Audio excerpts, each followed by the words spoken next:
All right, so the next thing that we're going to go through is how can we solve an inequality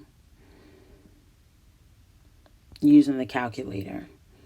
So in this particular problem, we have negative 2x plus 3 is less than 15. All right, negative 2x plus 3 is less than 15. Well, we're going to basically follow the same steps here.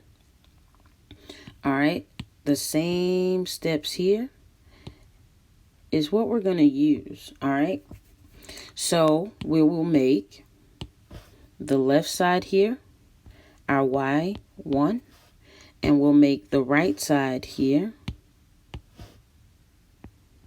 our y2.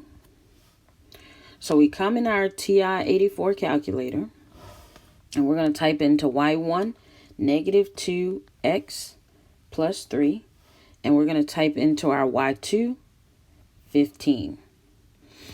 And we're looking for when negative 2x plus 3 is less than 15. All right, so we can set up our table if we want. I think we're just going to leave the table as is, and we're going to press second table.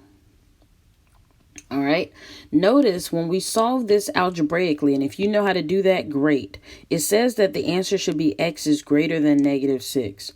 Great, but we want to know, okay, even if we don't know that it's greater than negative 6, how do we figure that out in the calculator?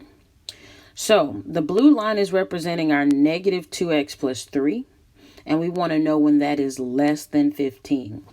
So if we notice here, when x is less than negative 6, our blue line is greater than 15. We have 19 is greater than 15, 21 is greater than 15, right? All those negative numbers below negative 6 is greater than 15. So, but at negative 6 is when the two lines are equal, when they meet or intersect.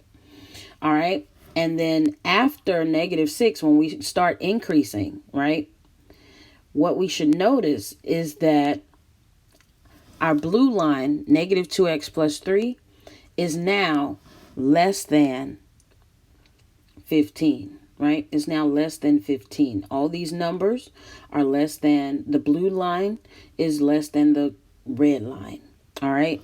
So what's happening with the x? Is the x increasing or is it decreasing? All right. And what we should notice is that it's increasing as we continue down.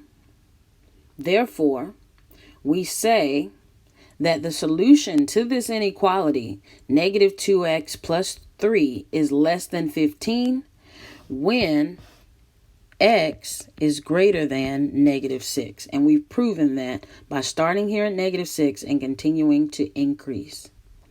So that's our solution. And isn't that what we got when we did it algebraically? Yep, exactly. So that's how we solve inequalities in the calculator. I want you to try some now. All right, so what's the last part? What if we have direct variation? What if we have direct variation? All right, well, what we're going to do is we're going to set it up in a table and then solve that way. All right. So if we have direct variation, let's say, for example, and we may have forgotten, but direct variation is when we have y equals k times x. The value of y is directly proportional to the value of x, right? This is this example. If y equals 65 when x is 50, what is the value of y when x is 130? All right, so given two x's and two y's, we can set up a table here, right? That's basically what's going on here. It says y is 65 when x is 50. That's why we wrote this line here.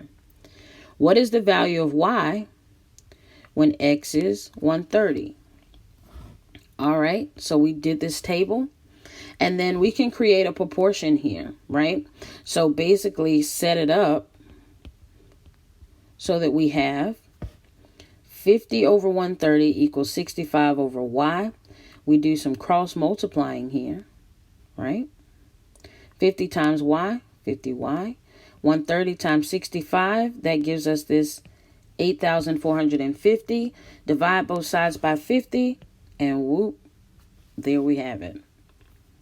Now, see if you can do some of these problems.